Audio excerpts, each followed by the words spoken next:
Hi, boys and girls.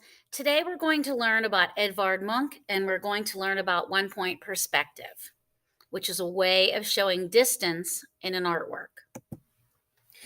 Edvard Munch was born in 1863 in Norway. His mom died when he was a little boy, so he was raised by his father and several siblings. He had several brothers and sisters. And his father, when he graduated from high school, his father sent him to art school because he seemed to be a very talented young man in the arts. So he went to the Royal School of Art and Design in Christiania, which is now known as Oslo in Norway. They just changed the name of the city. His earliest drawings were very, very realistic. He liked the idea of creating his work so closely to what it should be looking like that it looked like a photograph. So I guess you could call that like photorealism. But then through his art travels through Paris, he discovered people like Picasso and Vincent van Gogh and Paul Gauguin, and he really appreciated their use of bright color and heavy brushstrokes in their paintings. So it almost seemed natural that he would kind of adopt that style and make it part of his own. This one here is called The Scream. You probably have seen this one somewhere. I think a lot of people have. You may have seen it in a book or on a calendar or on the internet, but chances are you've seen this painting somewhere. Now, it kind of gives you the idea that there's some fear in the subject here, because you see this man right here, and he seems to be he's in the foreground of the picture, and he has his hands like this, so he's obviously upset, maybe running and screaming. We don't know exactly what he's running away from, but it gives you the idea that there's something not right, that there is something not particularly right in the picture.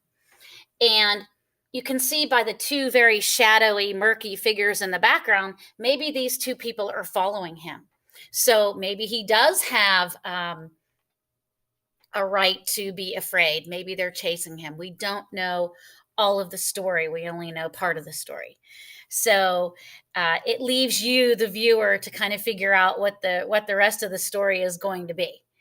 And you can kind of guess, and I'm sure everybody has a different assumption, but I'm sure you can kind of guess what the rest of the story would be. Now, he has a very, very bright sky and very, very heavy brush strokes. His strokes are very thick with paint, a lot like Vincent van Gogh would do. He'd really load the brush up with paint. And that's in the background here, and the figures in the background are kind of small. This down here in the foreground, this man is bigger because he is obviously closer to us. So what kind of fear he's trying to, as I said before, what kind of fear he's trying to get across to you, I don't know. But obviously there's something not right. Now, Edvard Munch died in 1944. He died near Oslo, Norway, and he left all of his works, which counted out to be over 18,000 prints, 1,100 paintings, and 4,500 drawings, all to the city of Oslo, Norway, because he felt that they would take good care of them and respect them and show them whenever they needed to. So his artwork all resides with the city of Oslo, Norway. So Edvard Munch, our artist of the week. Now we are going to do this together.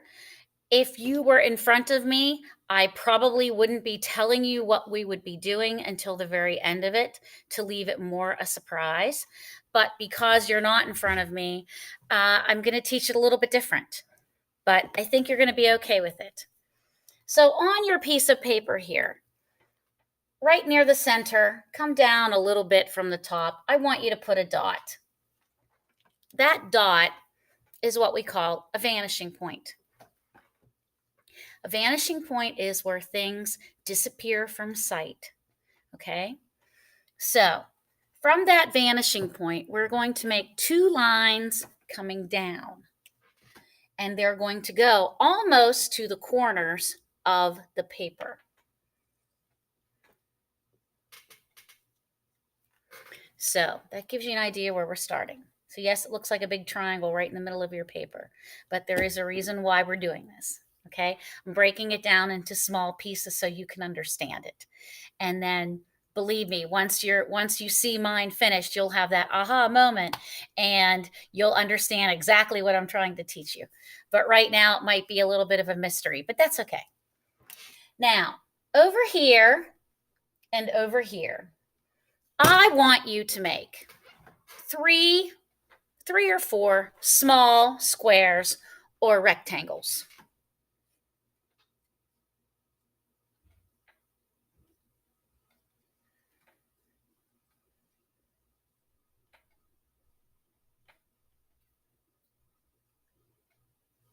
And you can pause this video anytime you need to. All right, you can pause it anytime you need to catch up. It's totally fine.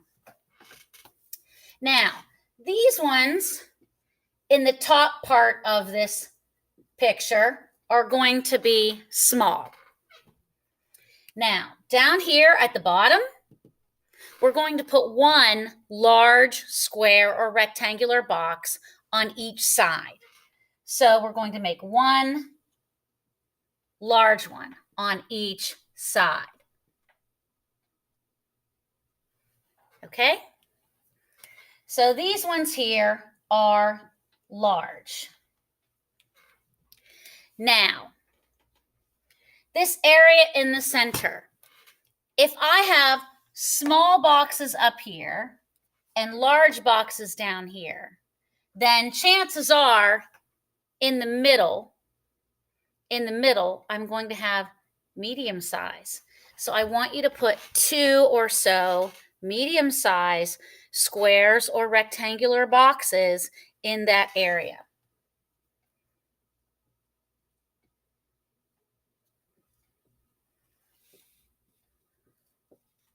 I can only fit about 2.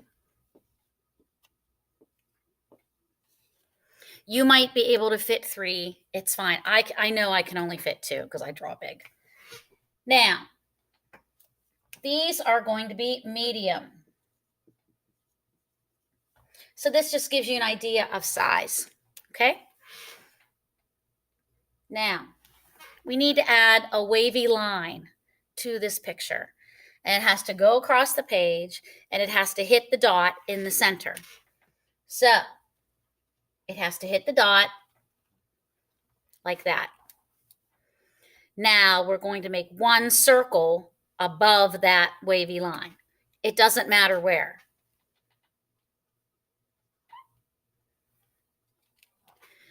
And we have to add 2 more lines, 2 more straight lines to this drawing, okay? So 2 more straight lines down the middle. Kind of reminds you a little bit of a camping tent, and you can see the sliver of light coming through. So what you have right here is called 1-point perspective. 1-point perspective. 1-point perspective is a way of showing distance in an artwork. So it allows you to show that there's a lot of space between different subjects in your landscape or seascape picture. This dot right here that we first started with, that is called the vanishing point.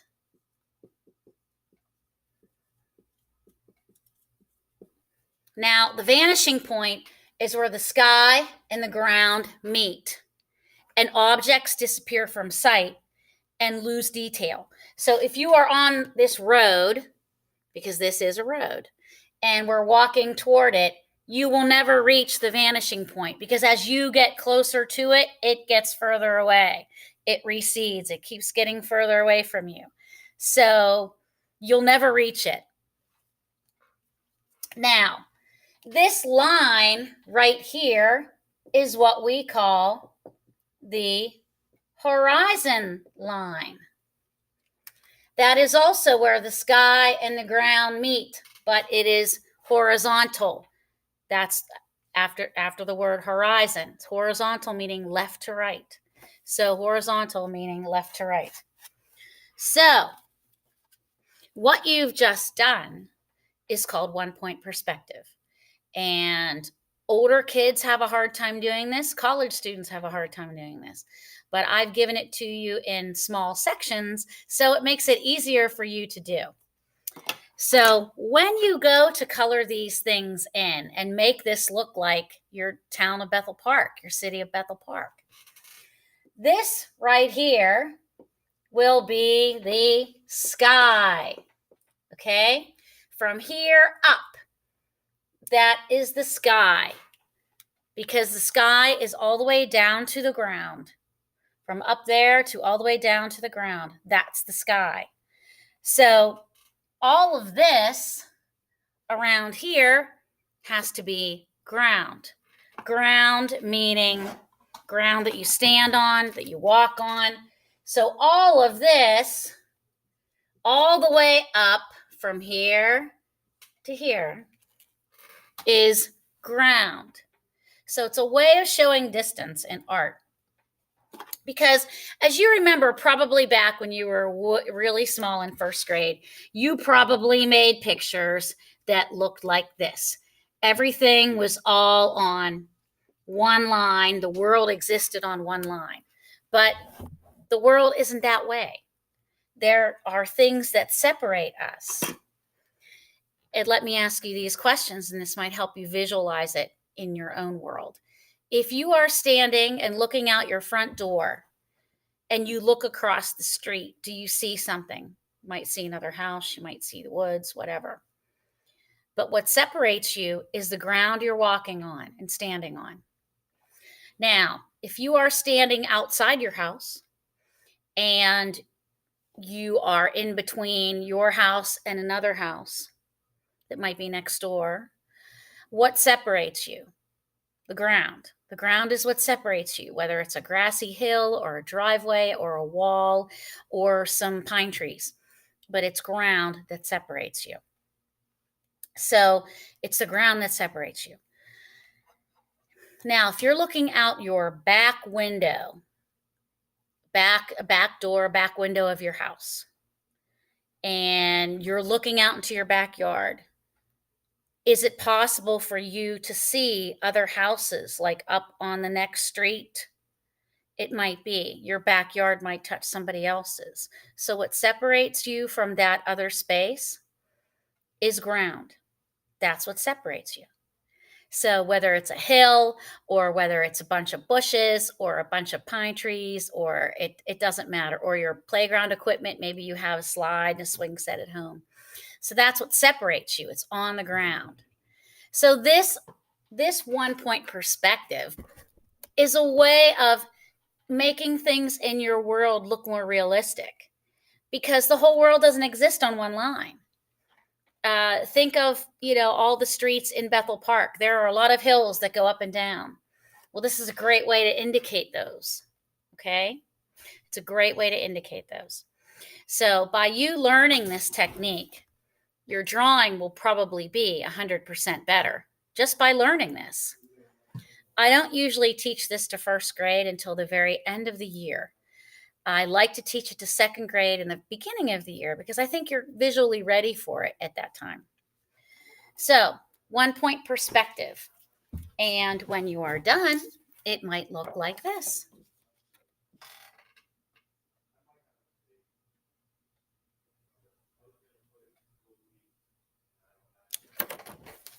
Here is another one. So, 1-point perspective. It's a way of showing distance, a large amount of distance in an artwork. Boys and girls, try your best with this. You can stop the video at any time. Hang on to your drawings, because when we get back to school in October, I would love to see them. And just hang on to them. Okay, because we'll probably be revisiting 1 point perspective after you get back to school and like pay maybe a painting project or something like that. So it's something that I touch on during the second grade year.